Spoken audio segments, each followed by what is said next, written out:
My name is Tom Henderson. I'm 63, and I want you to picture something with me. A room full of strangers, string lights, champagne, my daughter's brand new house, the one she'd spent 2 months begging me not to visit. And in the middle of it all, a woman I had never met, holding up her hand so everyone could admire the ring on her finger, calling it a family heirloom, telling the whole room it had been passed down for generations, except I knew that ring. I'd watched it slide onto my wife's finger in a church 36 years ago. I took it off her hand myself the day she died. So how did it end up on a stranger? Why did my daughter turn white when she saw me walk in? And what was my family so terrified I'd find out? I didn't raise my voice once that night. I didn't have to, because that ring had a secret inside it, and I was the only man alive who could read it.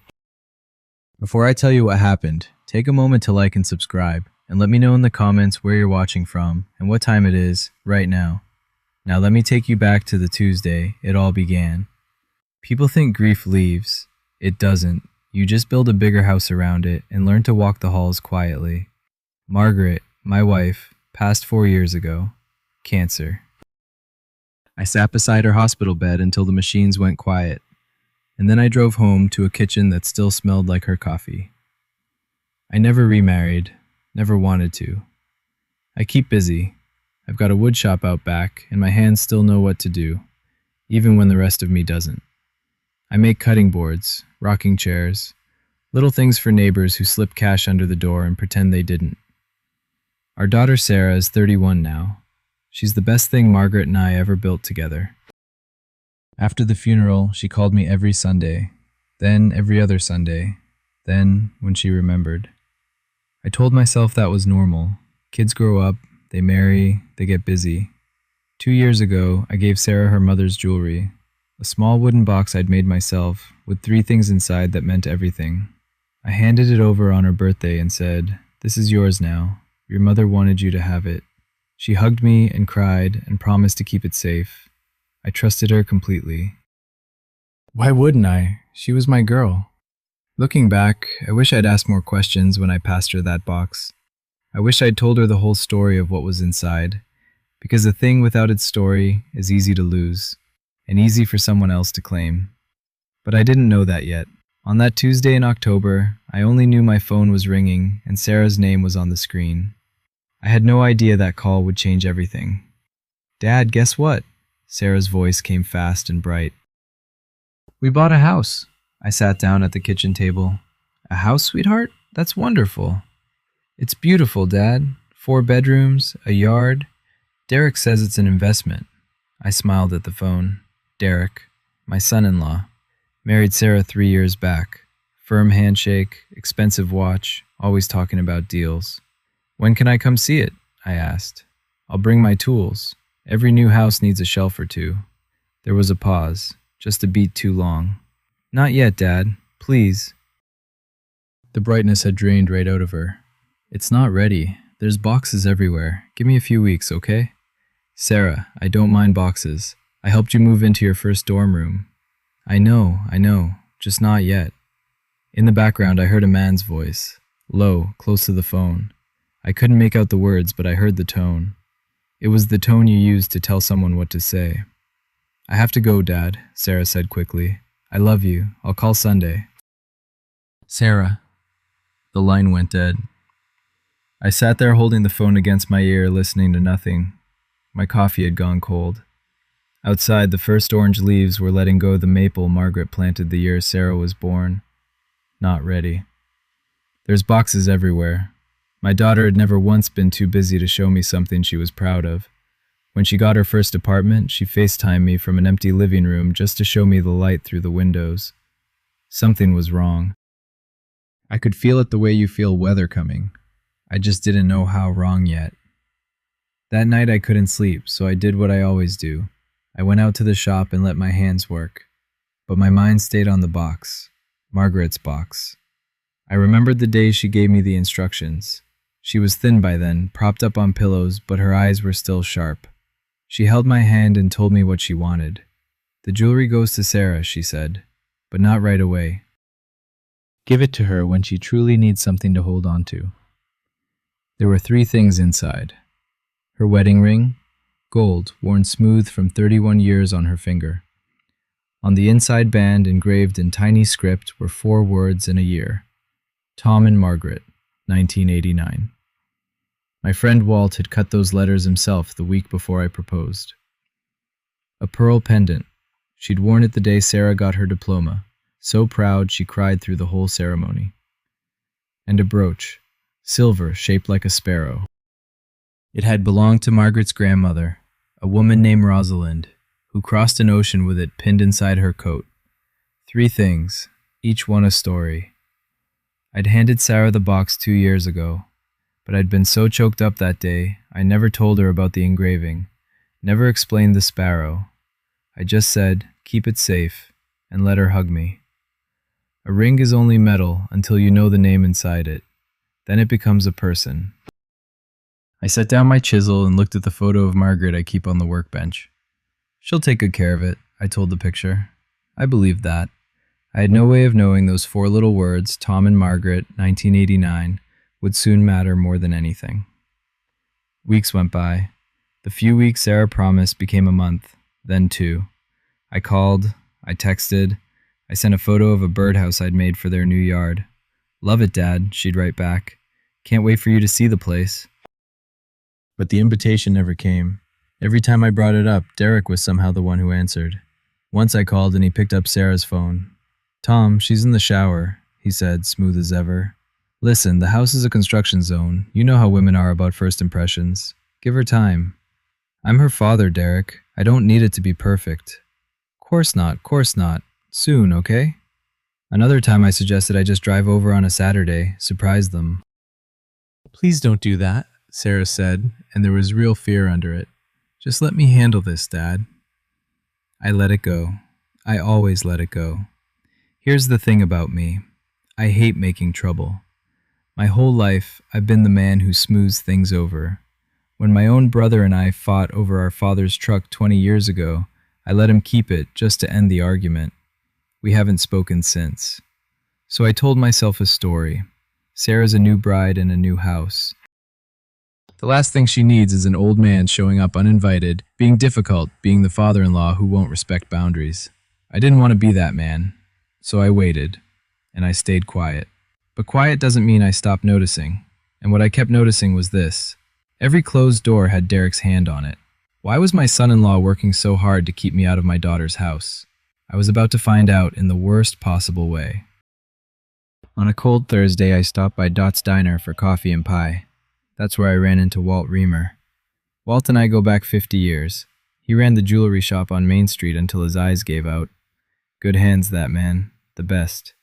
He slid into my booth without asking the way old friends do. Tom Henderson, he grinned. Still upright, I see. We talked about nothing for a while. Weather, the Smith boy who took over the hardware store. Then Walt got quiet and looked at me over his glasses. You know, he said, I still think about that ring I cut for you. Tom and Margaret. Prettiest engraving I ever did. My chest tightened. Yeah, I said. Sarah has it now. All of Margaret's things. Walt nodded, satisfied. Good. That's where it belongs. He took a bite of pie. You keep an eye on it, though. Pieces like that walk off. People see gold, they stop seeing the person. I laughed it off, but something snagged in me. Because I realized sitting in that booth that I hadn't actually seen the box in 2 years. Not the ring, not the sparrow, nothing. I'd handed it to Sarah and trusted the door closed behind it. Walt must have read my face. He set down his fork. Tom, if that ring ever turns up somewhere it shouldn't be, you call me, day or night. I've still got my old sketchbook. Every piece I ever engraved is drawn in there, letter for letter. Why would it turn up anywhere but on my daughter's shelf? I said. Walt just looked at me. I've been in this business a long time, he said. Call me. I didn't understand why my hands were cold as I drove home. I would. Soon enough. A week later, I was at the Fall Craft Fair selling cutting boards from a folding table. Small town. Everybody knows everybody. Doris Pembleton stopped by my booth. She's the kind of woman who knows every wedding, funeral, and scandal within 30 miles. Tom, she said, I saw your Sarah's new house. Gorgeous. And what a family she married into.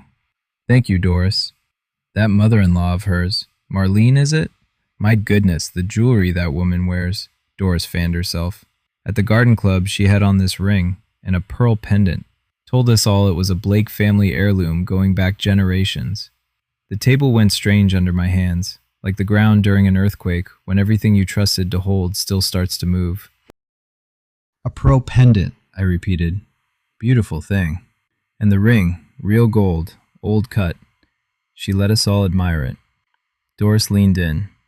Between us, she does love an audience. I don't remember the rest of the conversation. I remember nodding. I remember the sound of the fair laughter, a fiddle kid screaming on the little hayride, and I remember doing the math I didn't want to do. Marlene Blake, Derek's mother, a woman I had met exactly once at the wedding for about 90 seconds. Wearing a ring and a pearl pendant she was calling a Blake heirloom. But the Blakes didn't have a ring like that. I knew because I knew exactly where Margaret's ring was supposed to be. In a wooden box. In my daughter's house. The house I wasn't allowed to enter. My mouth had gone dry. I packed up my table early that day. I didn't sell another board. I drove home, and for the first time in 4 years, I felt something other than grief. I felt the first cold edge of anger. I told myself I was wrong. I told myself Doris exaggerates, that lots of women own pearl pendants, that I was a grieving old man seeing ghosts. So I waited to be invited. Surely Sarah would call. Surely there was an explanation. Then I found out about the party. Not from Sarah, from my neighbor Frank, who mentioned it over the fence like it was nothing. "Big housewarming Saturday at your daughter's place, huh?" he said. "My cousin's on their street. Says half the neighborhood's going." "Should be a nice time." I kept my voice level.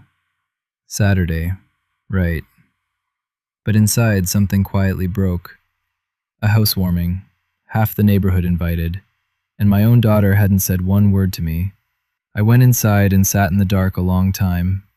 I thought about being difficult, about being the father-in-law who shows up where he isn't wanted, about my brother and the truck, and 20 years of silence I could have avoided if I'd just spoken up once. And I thought about Margaret. About her thin hand in mine. Give it to Sarah when she truly needs something to hold on to. I had kept that promise. I had handed my daughter her mother's whole life in a wooden box. If someone had taken that away from her from us, then staying quiet wasn't kindness anymore. It was surrender. I stood up. I went to my dresser and found Margaret's favorite tie clip, the little silver one she bought me for our anniversary. I hadn't worn it since the funeral. I put it on. For the first time in 4 years, I looked at myself in the mirror and straightened my collar like a man with somewhere to be. Saturday, I would go to my daughter's housewarming, invited or not. Saturday came gray and bright. I found the house on a new street where the trees were still young and staked. I have to tell you, it stopped me in the driveway. It was big, really big. Stone front 3-car garage, along like a golf green. 2 catering vans sat out front. Through the windows, I could see a crowd. Waiters with trays, string lights already glowing in the afternoon. I stood there, in my one good jacket, and did the math again. The way any father would. Sarah teaches 3rd grade. Derek sells insurance. I'd co-signed her student loans myself. I knew what they made. This house was not a 3rd grade teacher house. Not even close. Where does that kind of money come from?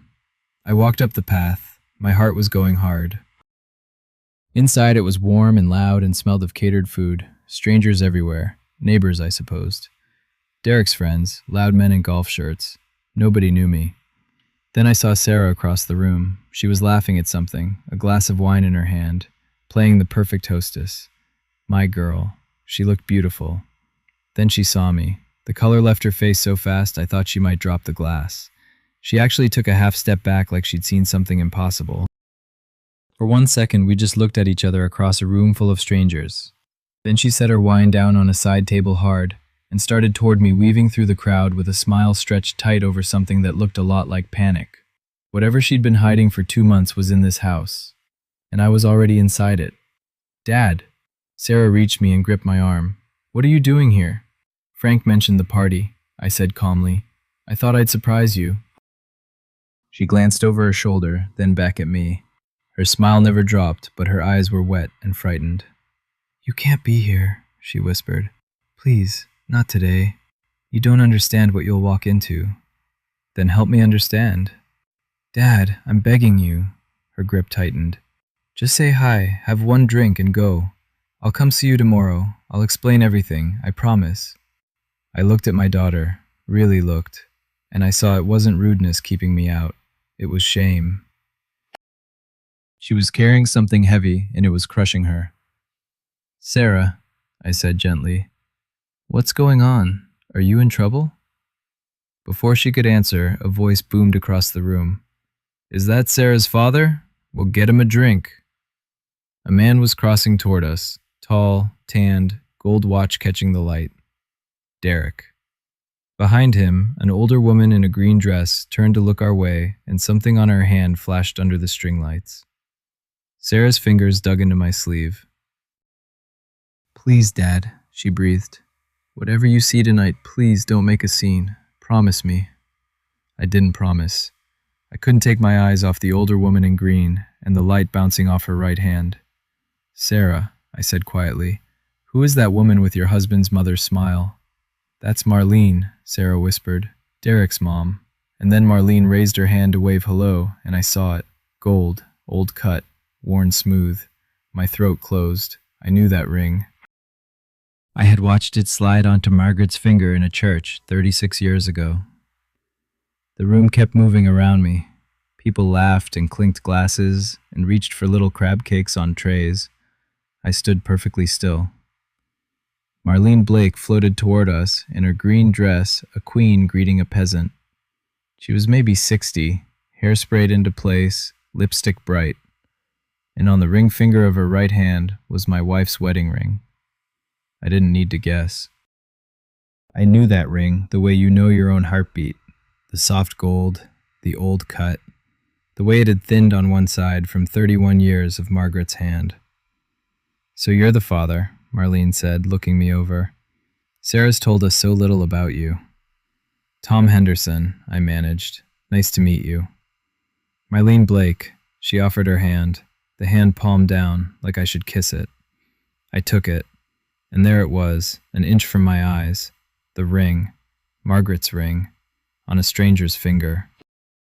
I turned her hand slightly the way you'd admire jewelry. My heart was slamming. "That's a beautiful ring," I said. Marlene lit up. She loved being admired. "Isn't it? A Blake family heirloom. Goes back generations. Derek insisted I have it." She smiled at her son. "There's a matching pendant, too." And there it was at her throat, Margaret's pearl pendant, the one she wore to Sarah's graduation, crying the whole time. A Blake family heirloom. Every word was a lie, and she was saying it to a room full of people who believed her. I let go of her hand. My own were shaking, so I put them in my pockets. Here's what she didn't know. Here's what none of them knew. That ring had a secret inside it. 4 small words cut by hand, and I was the only man alive who could read them. Every part of me wanted to grab that ring and shout the truth. But I've learned something in 63 years. The angry man loses the room. The calm man owns it. So I didn't shout. I breathed. I put my hands in my pockets and I watched. I confirmed the pendant at her throat. Margaret's pearl, no doubt. I looked for the sparrow brooch and didn't see it, which frightened me in a different way. Where was Rosalind Sparrow? Derek arrived at his mother's elbow, drink in hand, all teeth. "Tom, we really didn't expect you." He clapped my shoulder a little too hard. "Sarah said you weren't feeling social these days." "Hitting the road soon." "Just got here," I said pleasantly. "Wouldn't miss my daughter's big night." Something flickered behind Derek's eyes. He glanced at his mother's hand, then at me, then away. He knew. Of course he knew. "Well, get yourself a drink, old-timer," Derek said, steering me by the arm toward the bar. "Mingle. These are all our new friends." "I'm fine right here," I said, and I didn't move. He couldn't force me without a scene. So he laughed too loud and went back to playing host. I stood by the wall and studied the room like a job site. Who was watching? Who wasn't? Where Sarah stood pale by the kitchen. Where Marlene held court flashing her hand. I needed to be sure. I needed a witness who could prove it. not just my grieving memory, and I knew exactly who that was. I felt for my phone in my pocket. Walt's number was still in there from Thursday. If that ring ever turns up somewhere it shouldn't, you call me. Well, Walt, it had. I slipped toward the back door, phone in hand. Before I reached the door, a spoon rang against a glass. The room hushed. Marlene had positioned herself by the fireplace, the natural stage of any room. She raised her hand, Margaret's hand. I couldn't stop thinking of it that way, and the ring caught the light. I just want to say a few words, she announced, about family. People turned, waiters paused. When my Derek married Sarah, he joined our family to hers, and in the Blake family, we believe in tradition. She touched the pearl at her throat. These pieces I'm wearing tonight have been passed down through generations of Blake women. My grandmother wore this ring. Now I do. And someday, she smiled at Sarah, these will be Sarah's. A soft sound went through the crowd. How lovely, how generous. I watched my daughter's face. Sarah was staring at the floor, her jaw tight. A woman being slowly buried alive by a lie she couldn't stop. Someone actually said, "That's so beautiful." Marlene beamed and gave a little wave of the ring, letting them all admire it one more time. Then she gestured vaguely at me. "And this is Sarah's father, Tom. Come all the way from out of town. He's what is it you do again? Something with wood?" A few polite chuckles. The country father in his one good jacket. I smiled back at her. Genuinely, almost. Because in that moment, I understood something that made me calm all the way down.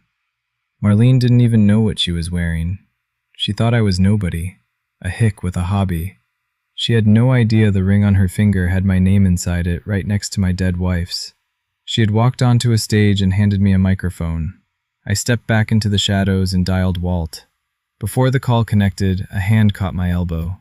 Sarah. She pulled me into the hallway, away from the crowd, and pressed something into my palm. A napkin folded small. Her hand was trembling. "Read it later," she whispered. "Not here." But I opened it right there. Her handwriting rushed and pressed hard into the paper. I didn't sell it. I swear on Mom. I'll explain everything. Please don't make a scene tonight. I looked up at my daughter. There were tears standing in her eyes, but she was holding them back through sheer will, the way her mother used to. "You didn't sell it," I said quietly.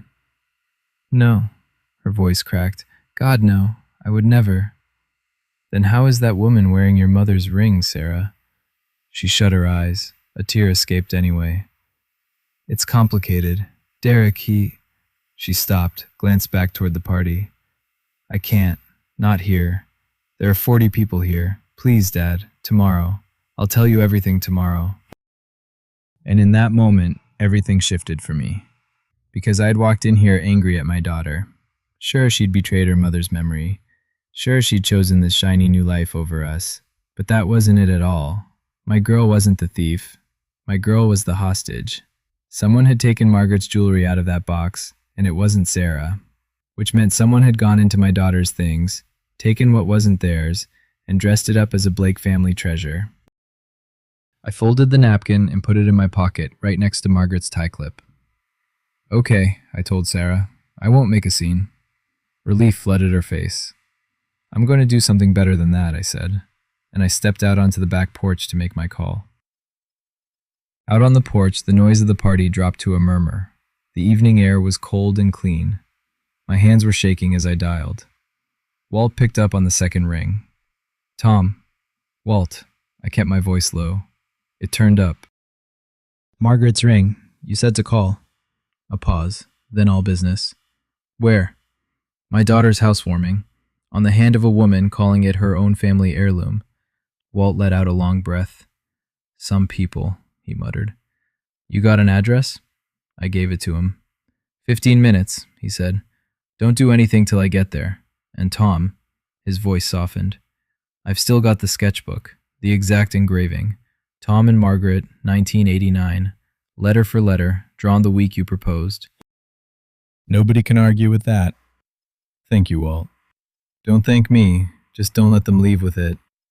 I hung up and stood in the dark a moment, looking through the glass at the warm, bright lying room. And I thought about every parent who's ever been told to sit down, stay quiet, don't embarrass anyone. Every mother and father are made to feel like a guest in their own family.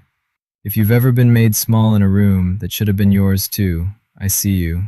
Take a breath with me right now. We're almost to the part that matters. And if this story is holding on to you, do me a favor and hit that like button so more folks like us find their way here.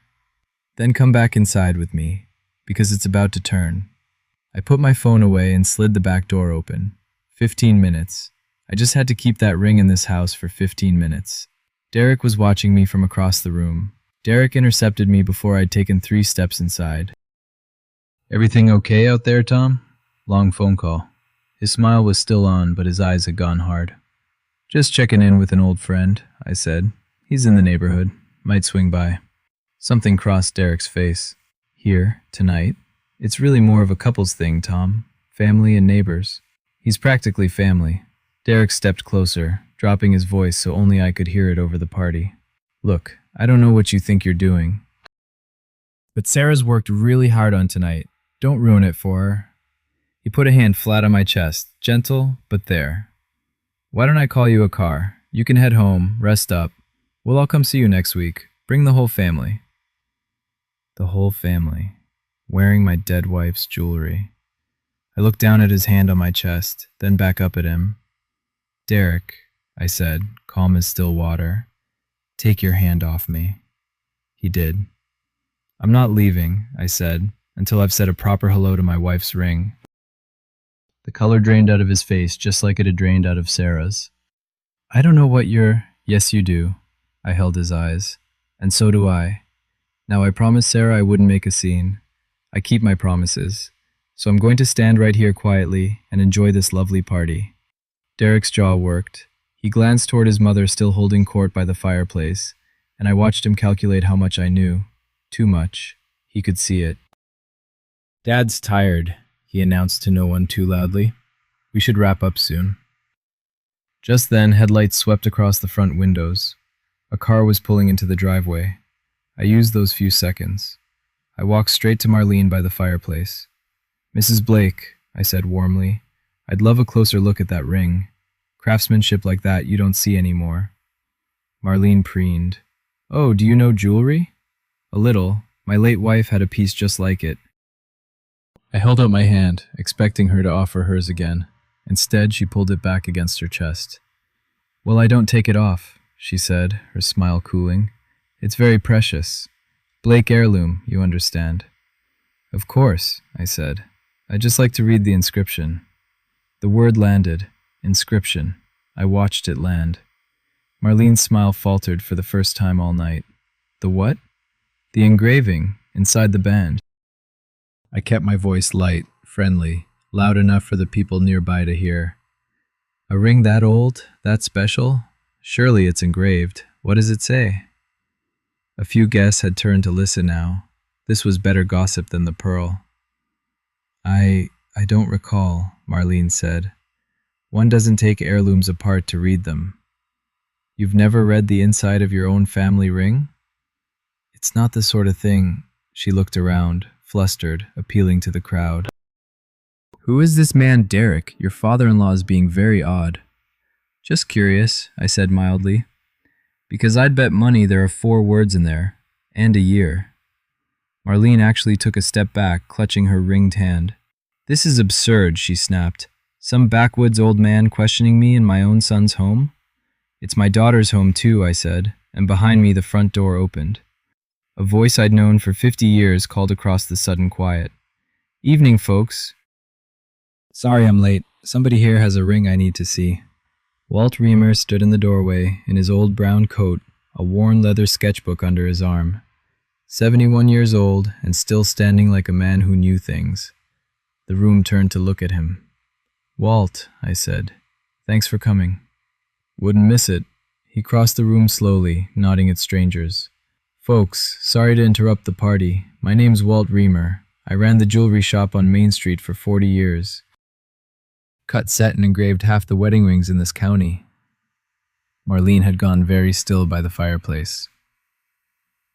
I hear there's a lovely old ring here tonight, Walt went on pleasantly. Family heirloom, is it? Who invited you?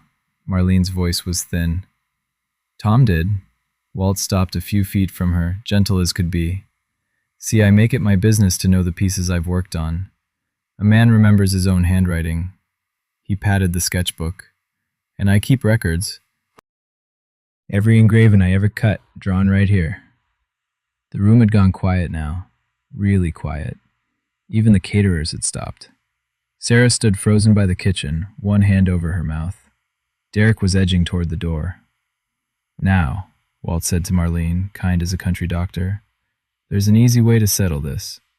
If that's a Blake family ring, it'll have Blake family words inside it, or nothing at all. So let's just have a look. I will not be interrogated, Marlene said, but her voice had lost all its music. Nobody's interrogating anybody, I said. You told a room full of people this ring goes back generations in your family. All we're asking is to read what's written inside it. If I'm wrong, I'll apologize to everyone here and drive home. I looked around the room, 40 faces all waiting. But I'm not wrong, I said. Fine, Marlene spat. Fine, read it. And when it says Blake, you'll all owe me an apology. She twisted the ring off her finger, it stuck at the knuckle, and she had to work it and thrust it at Walt like it burned her. Walt took it. He opened his sketchbook to a page marked with a ribbon. Then he lifted the ring toward the light of the chandelier and turned it slowly. The whole room leaned in. Walt read aloud, clear and steady. Tom and Margaret, 1989. Silence. Complete, total silence. He turned the sketchbook around so the nearest guest could see it. The same 4 words, the same year, drawn in his own hand 36 years ago on a page yellowed with time. Cut it myself, Walt said quietly, the week before Tom proposed to his Margaret. There's a little flaw in the tail of the 9. See it? Right there. My mistake never fixed it. It's on the ring, and it's on my page. A woman near the front gasped. Somebody whispered, Margaret was his wife. Every head in that room slowly turned toward Marlene. She stood there with her mouth open, no words coming out, her whole story collapsing in real time. I stepped forward. I didn't raise my voice. I didn't have to. That's my wife's name, I said, next to mine. Margaret wore that ring for 31 years. She wore it in the hospital. I took it off her hand myself the day she died. I held out my palm. I'd like it back now, please. Walt placed the ring in my hand. It was warm. It was smaller than I remembered. And it fit the memory of Margaret's finger like nothing had ever changed. Then I turned to Marlene and I asked the only question left. Now, where did you get it? Marlene's mouth opened and closed. Then she did what people like her always do. She pointed.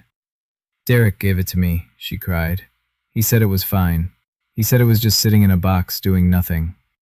Every eye swung to Derek. He was near the door, sweating through his golf shirt, his host's smile long gone. Mom, he started. Don't you mom me, Marlene shrieked. You told me it was yours to give. Derek's shoulders dropped. The whole shiny performance cracked and fell off him. I needed the money, he said. His voice had gone small. I made some bad investments. We were underwater on this house before we even moved in. I owed people. He looked at Sarah pleading. I found the box in the closet. I thought it was just sitting there. I took some pieces to sell. But Mom wanted the ring and the pearls, so I let her wear them, said they were family. You took my mother's things, Sarah's voice cut across the room like a blade. You went into my closet and stole my dead mother's jewelry to cover your debts. Sarah, I was going to put it back. You let your mother lie to 40 people. Sarah was crying now, but her voice was iron.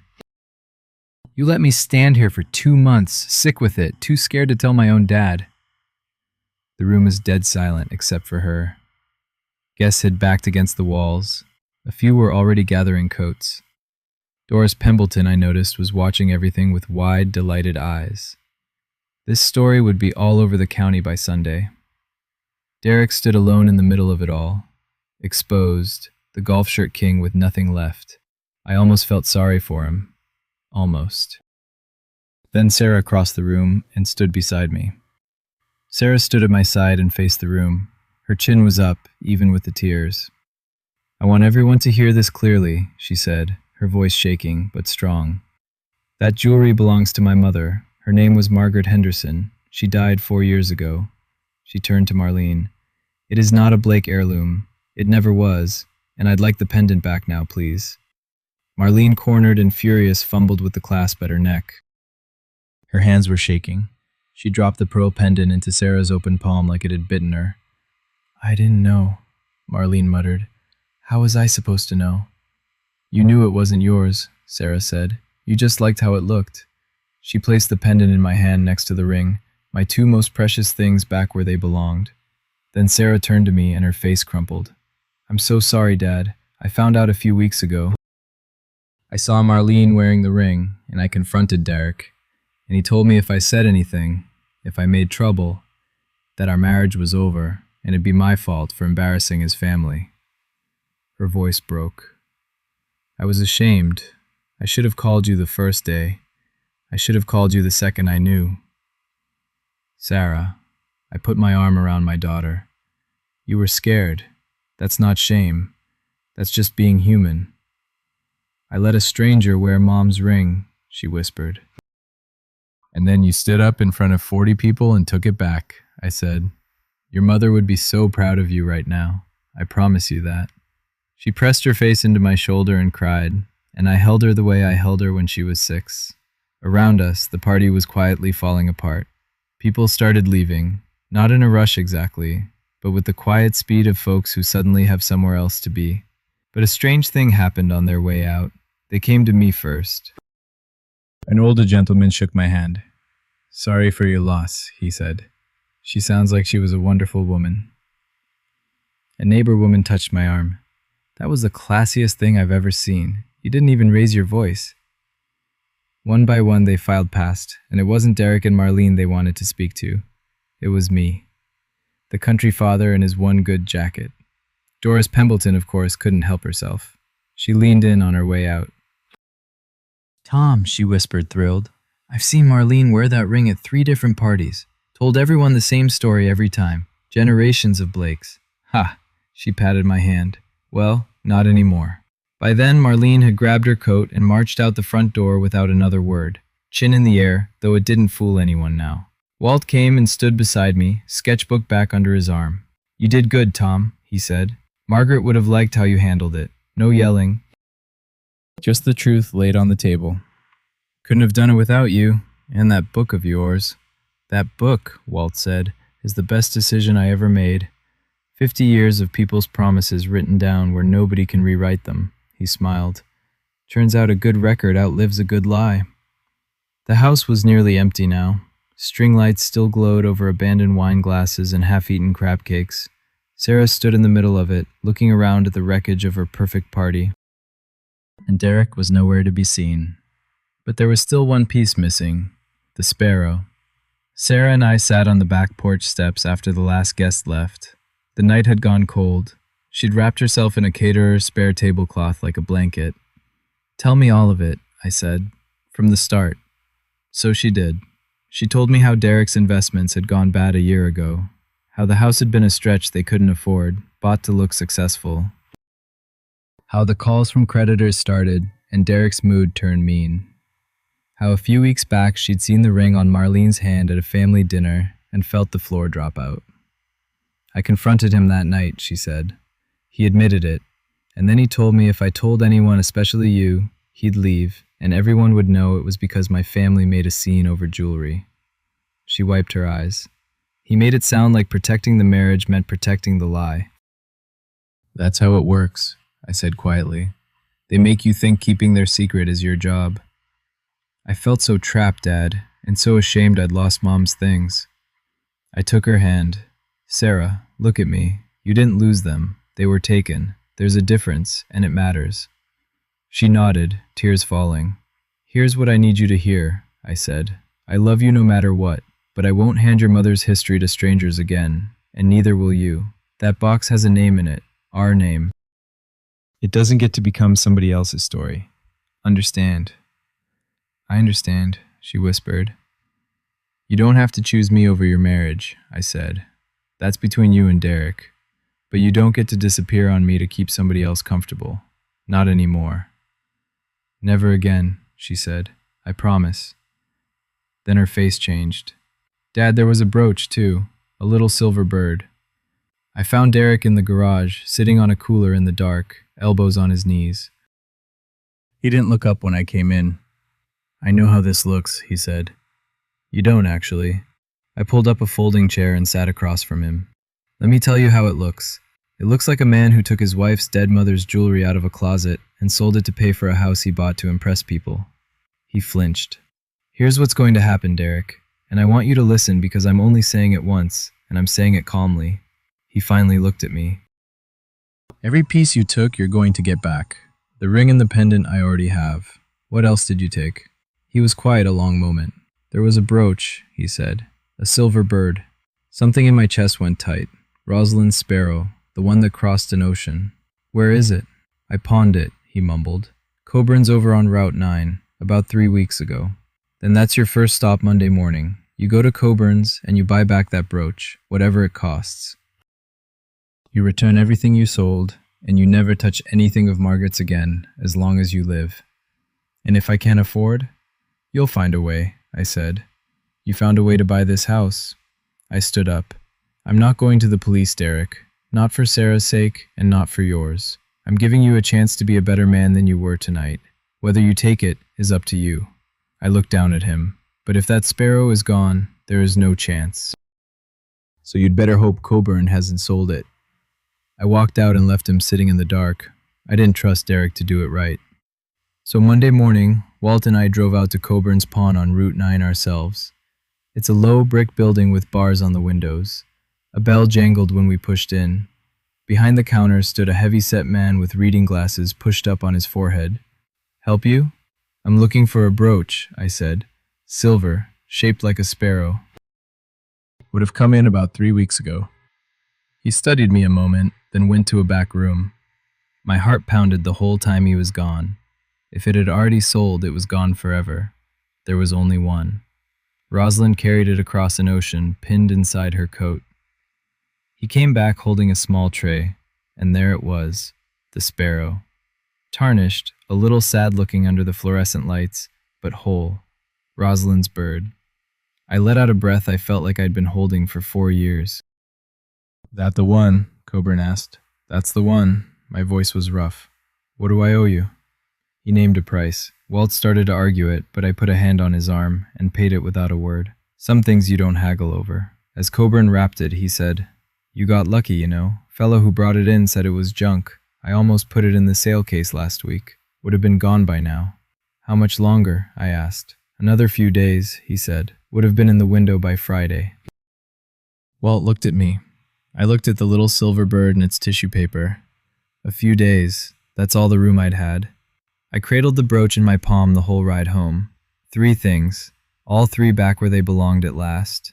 Now there was only one thing left to do. That Sunday Sarah came to the house. Just her. We sat at the kitchen table, the same table where I'd taken her phone call 2 months before. I set Margaret's wooden box between us and opened the lid. Ring, pendant. Sparrow. All 3 home. I want to do this right this time, I said. 2 years ago I just handed you this box and got choked up and couldn't talk. That was my mistake. A thing without its story is easy to lose. So let me tell you the stories. I picked up the ring. Tom and Margaret, 1989. Walt cut those letters by hand. Your mother wore it for 31 years. There's a little flaw in the 9, Walt's mistake, and she used to say it was her favorite part. Proof a real person made it. Sarah's eyes were wet, but she was smiling. I picked up the pendant. She wore this the day you got your diploma. Cried so hard she soaked my shirt. Proudest day of her life, she said. And she'd had a lot of proud days with you. Then the brooch. This is the oldest thing our family owns. Your great-great-grandmother's name was Rosalind. She pinned this sparrow inside her coat and carried it across an ocean with everything she owned in one bag. It survived 100 years and 2 wars and 1 very foolish son-in-law.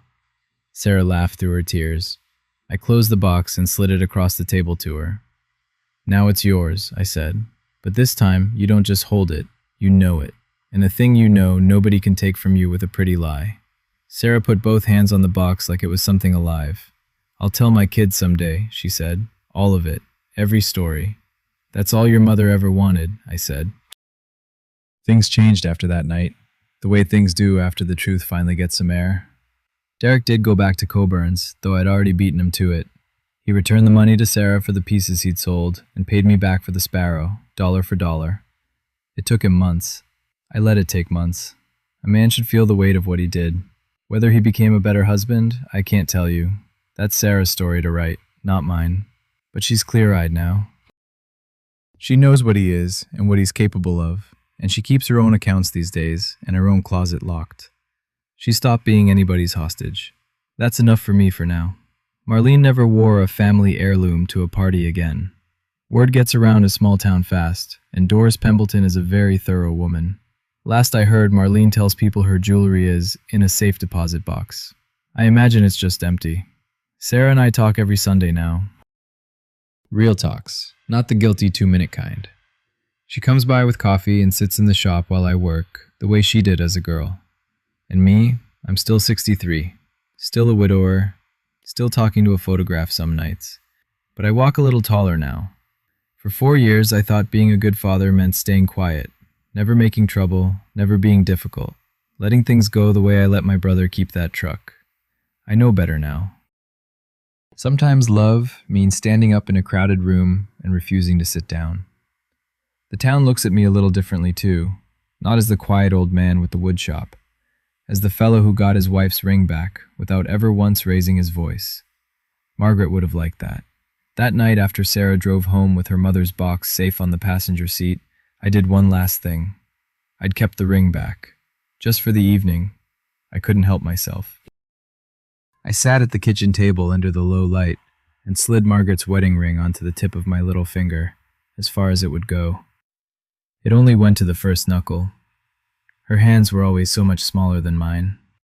I held it up to the light and read the words one more time, though I knew them by heart. Tom and Margaret, 1989. I looked over at her photograph on the counter, the one where she's laughing, head thrown back at something I said 30 years ago, and can't even remember now. It's safe, I told her. All 3 of them. And so is she. Our girl stood up tonight. You'd have been so proud. Then I slipped the ring off, laid it back in the box beside the pendant and the Sparrow, and closed the lid. Soft. Final. The little click of a promise kept. Outside, the porch light glowed over the maple you planted the year our daughter was born, and for the first time in 4 years, the house didn't feel so empty. If you made it all the way here, thank you for sitting with an old man and his wife's ring. Maybe you've got something of your own that someone tried to take. A memory, a name, a place at the family table. Don't let them have it. Set it down calmly where it belongs and let the truth do the rest. It always does. If this story meant something to you, hit like and subscribe. And tell me in the comments, what would you have done in that room? There's another story waiting for you right up in the description. I'll see you there.